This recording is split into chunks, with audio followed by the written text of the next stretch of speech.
My dear friends, nothing is evil lest thinking make it so. Shakespeare wrote that, and the world has been proving it again and again. A while back, there was a big brouhaha over something that Pope Benedict XVI said. Some people perceived his remarks as an insult to Islam, and thus, as damaging. The Pope's comments were damaging, but not because they were an insult to Islam. His words were, in fact, historically accurate. They were damaging for another reason altogether. For some time many Muslims throughout the world had been angrily protesting. I believe that for most of them, this behavior was a learned response. Yet for highly evolved beings which we humans say that we are anger that leads to violence, and, once again, this anger is neither the appropriate response, nor the most beneficial. As I said, this anger that we had been seeing was a learned response. Most human behavior is. Most behaviors of most people are responses which arise out of their memory bank, which stores information on everything from the day they are born. Actually, from before that day. Humans have in utero cognition. Very few people have mastered the ability to produce responses out of thin air, based on no prior data. This is called an act of pure creation, and it is possible for all of us to do this. I will now tell you how. What humans can do is change the data by adding to it. They cannot alter prior data, but they can enlarge the database. They can put into their memory banks new and important information on everything in life, including life itself. When they do this, they create a new beginning in the mental process of data analysis through which they make their choices and decisions. They start out from a different place. They do something by this process that is crucial to behavior modification. They alter their perspective. It is important to understand that perspective is everything. It is not a little thing. It is everything. Perspective is the way we look at things, and the way we look at things absolutely determines the way we see them. Now that may seem like an obvious thing, but to most people it is not obvious. If it were obvious, they would pay much more attention to what they put into their minds, and to what has been put into their minds for them by others. They would explore all of their prior data on a subject, or certainly on every important subject, such as God, love, sex, money, health, life purpose, truth, etc., and they would add to the prior data, enlarge the database, so that they would have more options to choose from when deciding and determining and defining who they are. Conversations with God says that every act is an act of self-definition. For our definition to be living and not dead, that is, current and not old, fresh and not stale, we would have to regularly update the data from which we gather our information, upon which we draw our conclusions, through which we make our decisions about what we think, say, and do in the moment-to-moment expressions that we call life itself. We need new memories for the memory bank so that we can remember who we really are. First, we have to decide who we really are, then enter data in our memory bank that reflects THA. We must change our fundamental reality. Alter our basic understanding. Shift our perspective. All of this can be done. Human beings are capable of doing this. But first, we must be willing to do something quite extraordinary, something quite courageous. We must be willing to question the prior assumption. If the prior assumption cannot be questioned, we are dead. Our definition of self will be dead. It will be based not on living data, but on dead data. Data from the past. And not even our own data, but data that someone else has given us about ourselves, about life, about how it is, and about everything including God.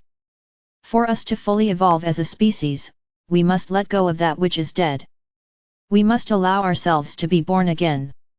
For our definition of self to be a living definition, we must allow ourselves to question what others have told us, about ourselves, about life, and about God. Then we must allow ourselves to do something even more courageous. We must allow ourselves to make up new data. Data that more closely resembles our highest idea about who we are and who we choose to be. It is by this process, and only by this process, that we recreate ourselves anew in the next grandest version of the greatest vision ever we held about who we are. This process is called evolution. It is made possible through education. Yet education must take on a new dimension. Education must tell us not only about what humanity has come to know about life so far, but also about what humanity wishes to know about life in the future, not only about what humanity has come to understand about itself, but also about what humanity has come to wish about itself. This is the means by which all self-conscious beings evolve. Wishing is the difference between being self-conscious and unconscious.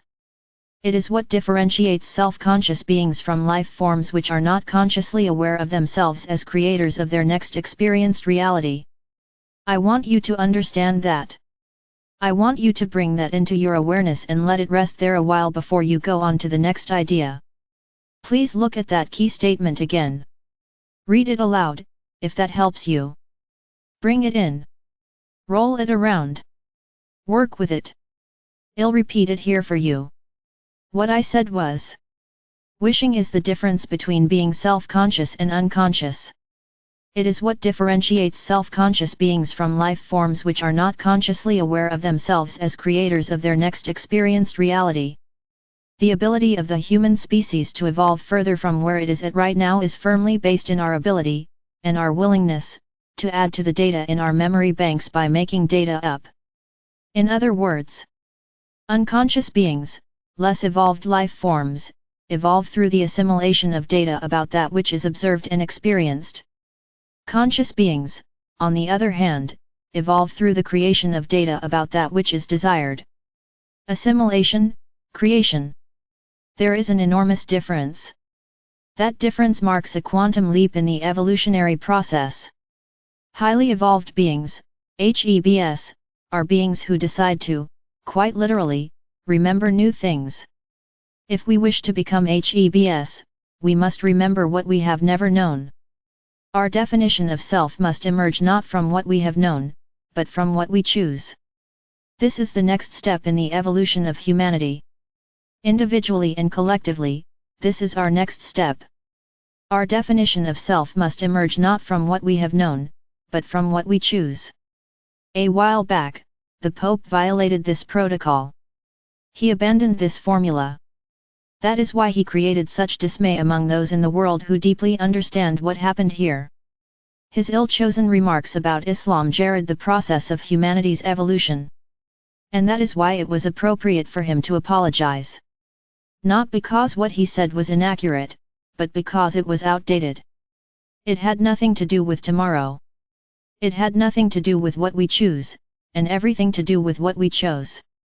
Some are now saying that it brought us back to reality. Yet nothing is real in reality. All of it is made up. I should like to draw from Shakespeare's extraordinary observation and expand upon it. Nothing is real lest thinking make it so. We can change the future, not by ignoring the past, but by forging ahead, by moving on. To create a new tomorrow we must move past the past. This is the one thing that so many people cannot seem to do. They continue to come from yesterday in the creation of tomorrow. Yet if you use what was to create what will be, then what will be what was. It's as simple and as complex as that. With love.